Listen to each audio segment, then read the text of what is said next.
오늘 어제 그 도장 가는 중에 이렇게 그 뒤꿈치 보호대 뭐 일산인 모양이 굉장히 좋다라고 하는 부분에서 이야기를 했어요.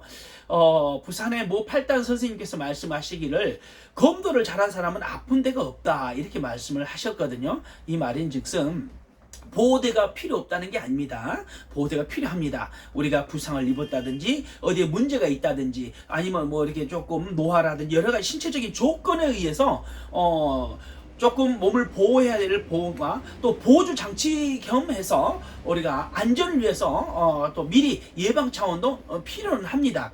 그러나 만약 그것은 중요한 이야기지만은 당연시 하는 것을 한번 좀 생각해 볼 필요가 있다는 점을 오늘 말씀을 좀 드려보겠습니다. 그래서 부득이하게 그 보호대를 하셔야 될 상황이라면 보호대 하시고, 그러나 보호대 하지 않아도 될 수 있는데 혹시나 하는 염려에 보호대를 미리 착용하시고 이런 분들을 많이 봅니다.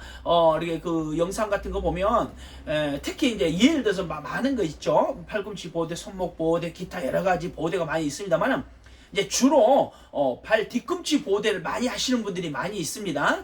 그런 분들은 늘 그냥 운동하면 그냥 당연히 착용해야 되는 걸로 생각을 하고 착용을 하시는데, 그러기 전에 우리가 한 번쯤 왜 내가 보호대를 착용을 하게 됐는지를 생각해 보고, 왜 내가 이렇게 뒤꿈치에 무리가 오는지를, 혹시 나의 그 중심 이동이라든지 내지는 내 발구름의 문제라든지 여러 가지 어떤 기본기에 뭐 문제가 있지 않을까 하는 근본적인 원인을 찾아서 필요할 때는 보호대를 착용하지만 어떻게든 그러한 것을 깨닫고 고치고 해서 보호대 없이 몸에 무리가 가지 않는 검도를 하셔야 된다, 이런 말씀을 드립니다. 그래서 늘상 당연하게 생각하지 마시고 내가 왜 자꾸 엘버가 오지, 왜 내가 관절이 무릎이 아프지, 왜 내가 뒤꿈치가 자꾸 아플까, 왜 내가 아킬레스건이 자꾸 이렇게 건염이 생기고 자꾸 아킬레스건이 요 며칠 전에도 어제 그 통화하다가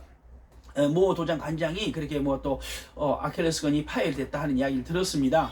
그래서 왜 이런 일이 생기는지 우리가 뭐 예방도 중요하고, 뭐 저도 잘못하면 끊어질 수도 있겠지만은 그냥 평소에 스트레칭도 제일 중요하고요. 저도 좀 스트레칭을 좀 게으른 편인데 그래도 항상 운동 전에 그 아킬레스건에 관한 부분에 대해서는 한 번쯤 이렇게 스트레칭 하시는 습관을 꼭 가지시기를 바라고, 평소에 나의 그 몸놓기라든지 중심 이동이라든지 그 타돌의 문제를 기본적으로 잘못하고 있지는 않는지, 무언가 발 뒤꿈치 보호대를 내가 자주 한다면 내가 발구름에 뭐 문제가 있든지 체중에 뭐 여러 가지 그 분석을 해보셔서 근본적인 거를 해결해서 보호대를 탈출하시려고 해야 되지, 자꾸 더 좋은 보호대, 더 튼튼한 보호대를 찾는 것은 몸은 보호할 수 있으나 이렇게 그 근본적인 자기의 자세를 되돌아보지 못하는 그런 일이 될 수 있다, 이런 생각을 합니다. 생각 외로 고단자 선생님들이 발 뒤꿈치 보호대 하시는 분들이 많아요. 물론 도장 바로 바닥이 굉장히 딱딱한 그런 도장도 있습니다. 그럼에도 불구하고 뭐 유럽에서는 보니까 유튜브 보니까 막 콘크리트 바닥에서 덕이 고 막 그렇더라고요. 그런 악조건석에서 운동을 하는 분들 계시는데 발구름이라든지 이게 기본이 잘못되어 있다 보면 나중에 나이 들어서 굉장히 또 관절염이라든지 이런 데서 고생을 할 수 있다, 이런 부분을 생각합니다. 그래서 혹시 내가 조금 뭐가 몸에 무리가 오고 엘보가 오고 뭐 어디 발꿈치가 뒤꿈치가 아프고 종막염이 오고 기타 여러 가지가 있다면 한번 철저하게 내 자신을 살펴보고 뒤돌아보시는 그런 좋은 계기를 삼으셔서 보호대 없이 자유롭게 몸에 무리가 가지 않는 검도를 여러분들이 추구하셨으면 좋겠다는 말씀을 이 아침에 드려봅니다. 날씨가 오늘은 조금 비 소식이 좀 있습니다. 그래서 조금 그나마 날씨가 좀 누그러진다고 합니다. 올 여름은 폭염이 기승을 부릴 것 같습니다. 아무쪼록 여러분들 건강하시면서 검도를 즐기시는 여러분들 다 되시기를 축원합니다. 고맙습니다.